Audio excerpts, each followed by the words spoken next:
All right, the Jets signed wide receiver Allen Lazard, formerly of Green Bay, of course, to a 4-year, $44 million. I believe 2 years, $22 is guaranteed in this deal. It's no secret Aaron Rodgers at some point will be a Jet. They get out in front of that move and sign his buddy in Lazard here, Barry. Lazard really known for his blocking, but did have his best season as a receiver yet last year as well. Yeah, and I think this is a much better signing for Aaron Rodgers and, and for the Jets than I think it is fantasy-wise. Yeah. In Green Bay, he was the clear-cut number one wide receiver. He goes to the Jets, and he's not going to be.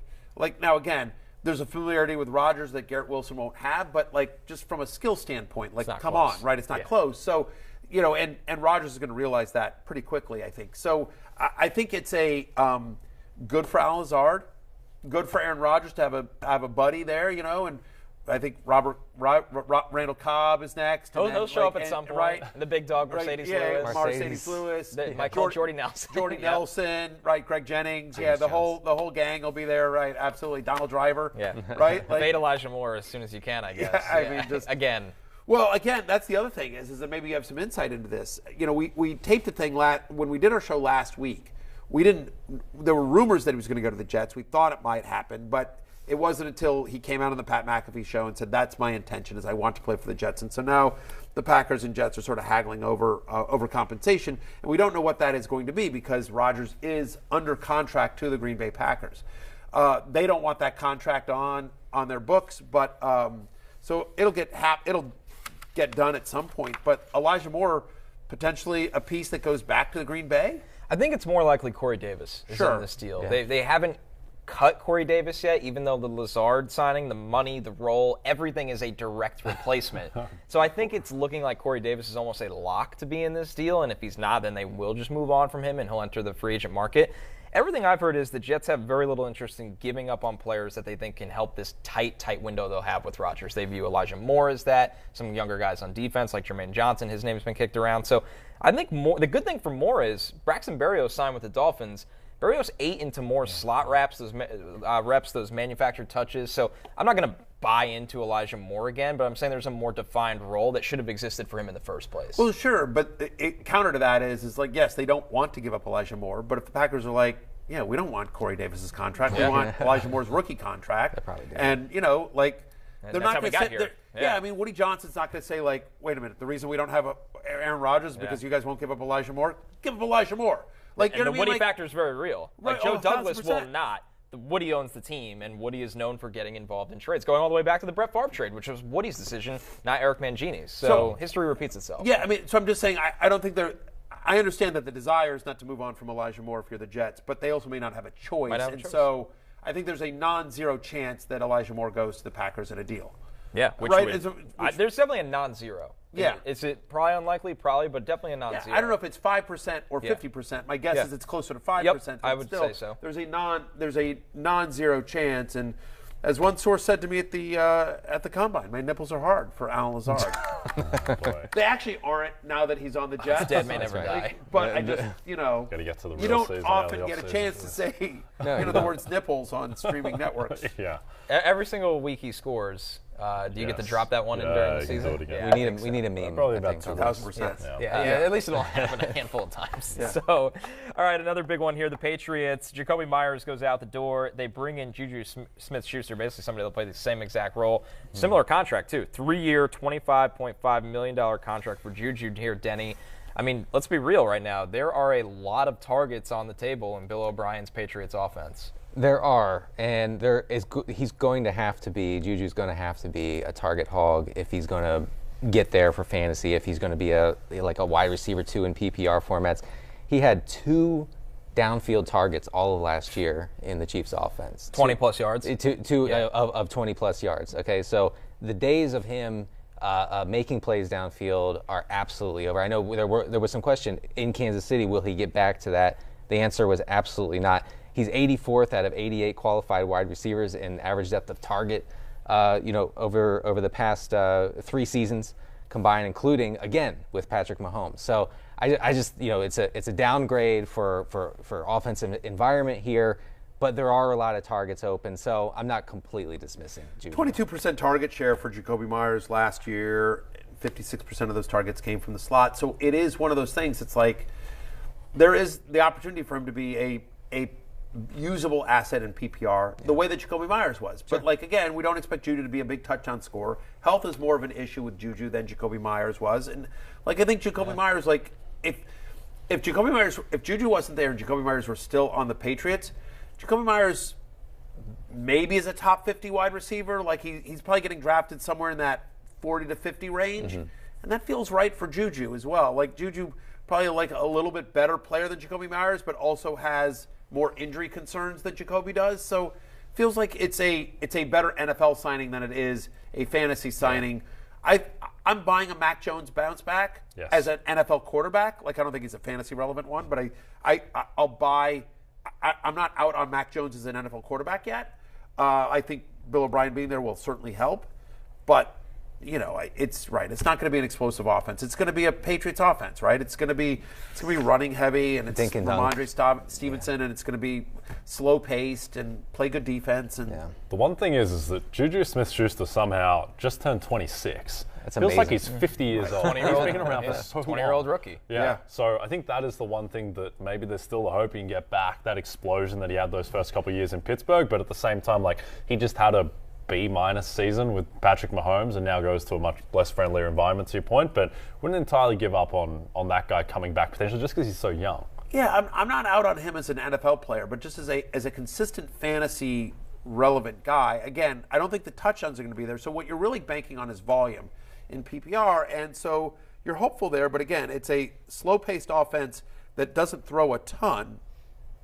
And I will tell you, talking to my Kansas City sources when I was at the Combine, they said, basically, like, we love Juju, but one of the concerns is like, we don't think he can make it through a 17-game season. Really? You know what I mean? Like, and by the way, he didn't last year, and he, there's just throughout his career, he has struggled with health, and so that's right.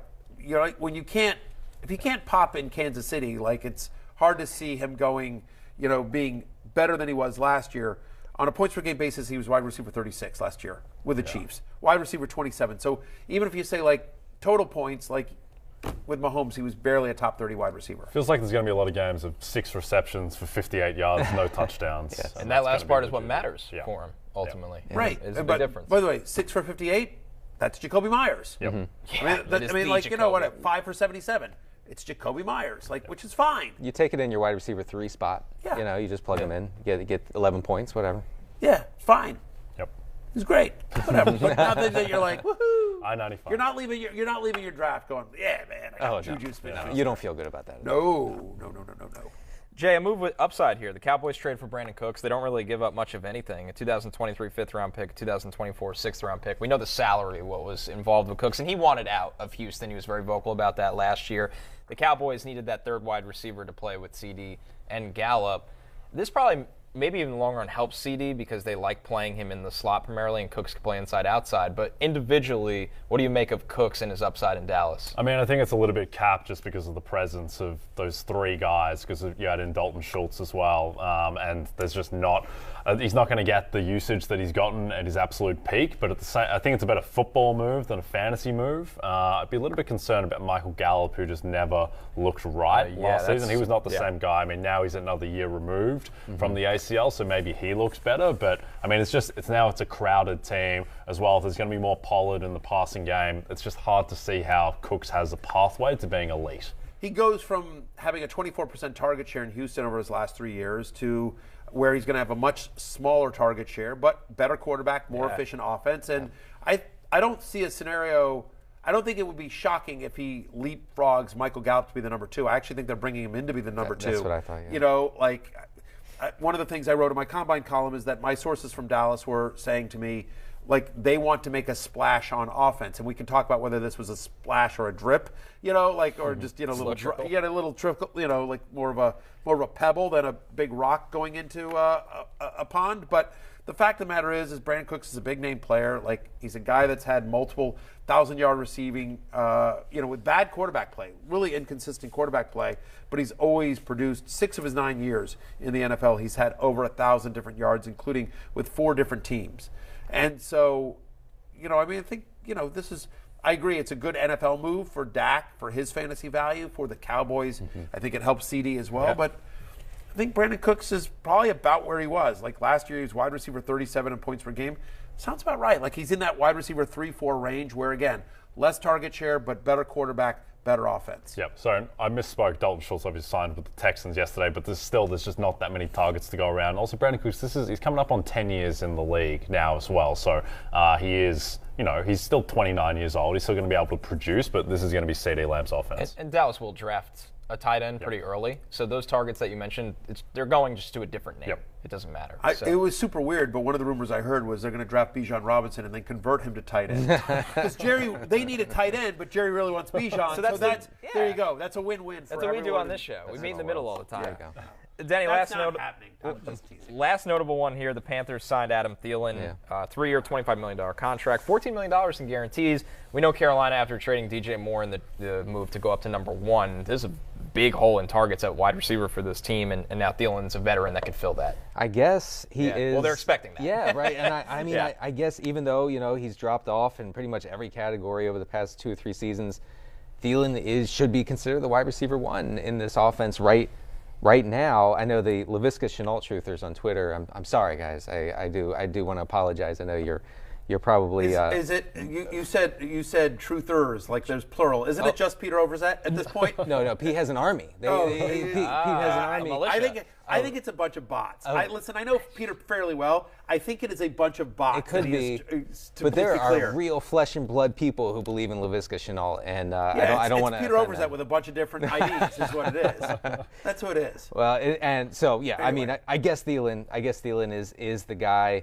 He's going to play from the slot again like he did in Minnesota. I think that definitely dings Chenault. Marshall had some good slot usage last year. But, yeah, I mean, right now, let's see what they do in the draft. I guess Thielen is their wide receiver. Connor, if it's Stroud or Young or Richardson, how does that impact Chenault and Thielen? Well, I think if it's Stroud, you love it because of his pocket presence and timing, and Thielen his game is based on timing in his route. So the ball will always be there. Stroud, coming out of Ohio State, he understands how to lean on like a number 1 wide receiver in the offense. He did it with Jackson Smith and Jigba 2 years ago, Marvin Harrison Jr. this year. So I think if it's Stroud, and a lot of people think it will be Stroud, there's a lot of upside there with Thielen because Stroud's ready to roll and ready to play. I actually think Thielen's kind of a sleeper here. Yeah. Right. Well, just in these. Here's the thing. Like he is going to be left for dead in drafts. Like no one. Panthers. He is. But to your point, like I think even if LaVisca Chenault becomes a thing, LaVisca Chenault is not a volume guy. Like he's a gadget guy. Like they'll use him in different ways, and he could be a poor man's Kadarius Toney. Yeah. What we saw, moments, in flashes in Kansas City last year for Toney. Like so, you could see that with Chenault. But give me Thielen over Jacoby Myers or JuJu Smith-Schuster. In terms of a guy that we were talking 6 for 70. Like I guess my point is that I think while Thielen dropped off last year, there's no question, and it's a much worse environment. The fact is I just don't think it's going to I think his ADP will drop much further than his fantasy value because this is a guy that was, a couple of years ago, a top 10 fantasy wide receiver, and as recently as 2 years ago was a top 20 wide receiver opposite Justin Jefferson.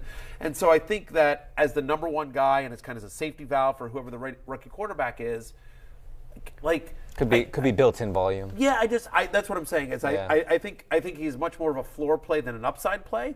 But I'm just saying, if you're in that range where you're looking for a wide receiver 3 and you're in a PPR league, you're in a 12-team PPR league where you're just I need 12 to 14 points every week. I think 6 for 77 is not out of the question for him every single week. Adam Thielen is Brandin Cooks on the Texans, effectively. I think he's that type of. He's going to be that type of production. But the quarterback will be better. Very different wide receiver. Different, but in terms of just established big name wide receiver, veteran on a bad team, and kind of chugs along and gets you what you need. Just a volume-based wide receiver 3 who I bet you averages double-digit fantasy points. You could do worse. You could do worse.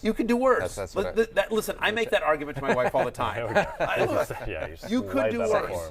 You have done worse. Come on.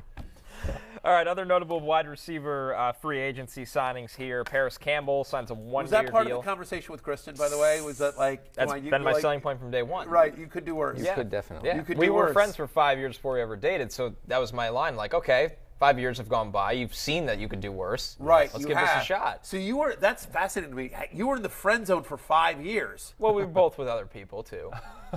I think no. Friend zone's a little don't disrupt. No, I've got a. But go with it. Run with it. No. Yes. I figured this out. You have a good bit ready. I'm ready for it. I figured this out. That's fine. So Kristen had you in the friend zone, and so you're just sitting there patiently waiting. Well, she's going after. You're going out with D-bag after D-bag. That's fair. Like a bunch of losers, guys that aren't right for her. You're just sitting there pining away. Yeah. Hopefully Kristen will notice me. I'm just sitting over here with my Jets playbook, just trying to analyzing the draft. Great selling point for a career. Right, exactly. Yeah. Just, nerding out on, 40 times and 3-cone times and Connor's CJ Stroud. Very high floor. I'll Kristen's take that been through some Sam Darnold and Baker Mayfield. Pro ready? Yeah. Some would say I'm pro ready. Is it CJ Stroud or is it more like Mike White? Like bided his time. Come on. Bided his time. Finally got a shot. Made the most of his moment. Yep. Got paid. Am I going to get hurt though really soon? Like, is Matt Milano going to break me in half at some point? I'm a little nervous right now. Yeah. Is that why Denny's here? Are you sending Denny on a blitz? I'm sorry to report. A blindside blitz? Yeah. I mean, I don't know. I don't know what goes on with you. Is Lawrence hiding somewhere? Like, I don't know. If there's some aggression there, I don't know. I don't want to speculate on that. But this is a happy time. You guys got engaged. This is great. You're the poster boy. Like, you got out of the friend zone, and then 4 years. I'm a sign of hope. You're a sign of hope. You're a beacon of hope. Like, if you're stuck in a friend zone out there, look at Connor Rogers. He beat it. Who beat the friend zone? Who beat the? Like it took him 9 years. 5 years of friend zone and then 4 years of dating where Kristen was sort of like, maybe someone else will come along, maybe someone comes along. But literally, like, she got there to a decade. She got to her 30s and was like, okay, she's like, all right, you know what? Screw it. Fine. You know what? It's fine. Dave Montgomery, come on down. There is. He's a grinder. I've hated you for 5 years, but you just keep showing up. You keep showing up. You don't get hurt. It's fine. Like, it's fine. Are you efficient? No, but you know what? I know I can count on you. You're going to get there. You're going to get there. Yes. So there you go. It's a great story of hope. Yeah, it really Kyle is. Pitts can be a tight end one. Yes, thrilling. Like, Oh, man. Tell me I'm wrong. No one in my ear is arguing with me, by the way. No. They all agree with I me. got turned off a long time ago. Yeah. Just rip the cord. Yeah, Steven says, want no part of this. So that leads to a smooth transition to other notable. How about Paris Campbell, huh? Signed a 1-year deal, $4.7 million deal with the Giants. Darius Slayton goes back to the Giants. That was a little surprise.